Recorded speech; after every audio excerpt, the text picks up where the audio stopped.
Although forgetfulness is typically a human condition, one thing is for sure, God never forgets, and we can always trust in His perfect memory for us.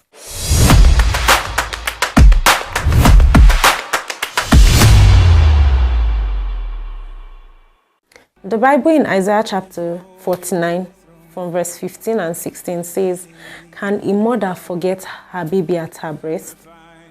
God now went ahead to even still answer Himself. He said, "Even if she did, I will never forget you." That tells us how much we can trust His perfect memory. So there is no possibility of Him forgetting anything that concerns you. Even though you may forget, He would never forget.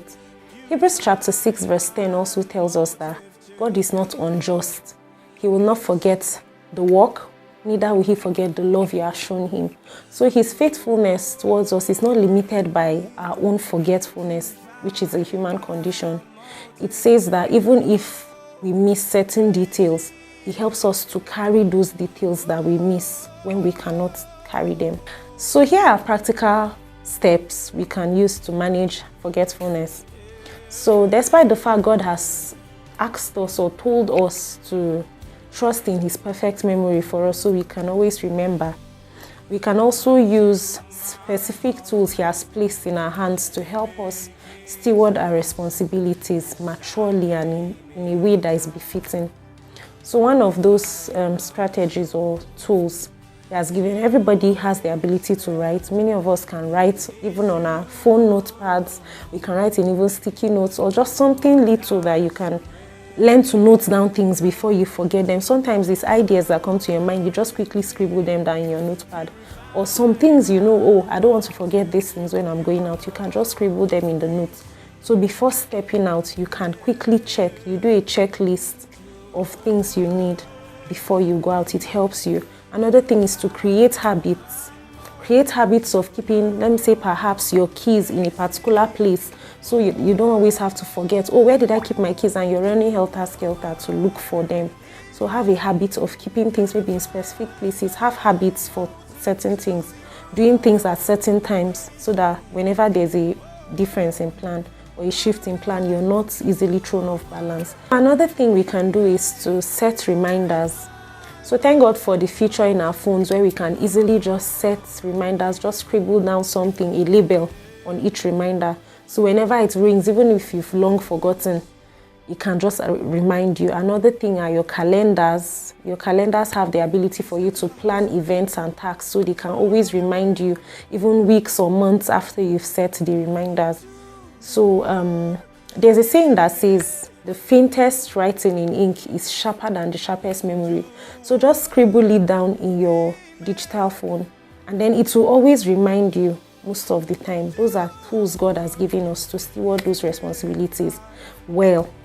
But most importantly, despite all these physical things we do, whenever you wake up, you can decide that, oh Lord, I'm praying for focus. You can decide to pray for focus. Praying for focus cannot be overemphasized. Most times we wake up with a certain plan for our day, but things can always go off plan. Maybe even no matter how much you arranged your plate, sometimes we say we have a lot on our plates. We take our time to neatly arrange those things, but sometimes some things can fall off the plate. So even when they do, let's always make it a conscious habit to pray that God helps us to focus such that we don't forget things. And even when we do forget or things fall out of plan, God helps us to stay in peace and not panic about it. Because panic is the devil's strategy to rob you of the peace God has given you, and it will help you even mess other things up. So always pray for focus from God. Only He can grant you focus. These habits in themselves are not a sign of weakness, but instead they honor God who created our minds and who gave men the ability to create these tools that we can actually use to steward our responsibilities well. So whenever we forget, we either have the choice of letting panic take over us or allow it to be an opportunity to trust God's memory for us. So whenever we forget, we can just simply pause and pray about it. We can just tell the Lord, Lord, I forgot, or Lord, I'm forgetting. Please help me. Then also learn to recall God's faithfulness in the past.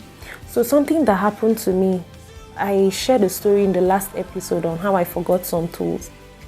Eventually, I realized that God was just protecting me. It all happened for a reason. God had something He was protecting me from. So He had to slow me down by making me forget that thing. And so sometimes it may not have any bad thing attached to it. Sometimes you may just forget, but then still recall God's faithfulness in the past so that you can easily put yourself in the right line instead of panicking. So instead of panicking, remember how God was faithful to you in the past, how He protected you by helping you maybe forget or delaying you a little from going somewhere. Sometimes we miss a bus and we are afraid and we are panicking, we are contemplating what would happen next. And then maybe you just realize that, oh, the bus had an accident ahead or something bad happened. It may just be God protecting you. So always learn to recall God's faithfulness in the past. By recalling God's faithfulness in the past, it helps us build confidence for the present situation we are currently facing. Though forgetfulness may be an inevitable part of life, it doesn't have to rob us of our peace. So by holding on to God's perfect memory for us and employing these few helpful habits, we can always turn every frustrating, forgetful experience into opportunities to grow in faith. Thank you for listening.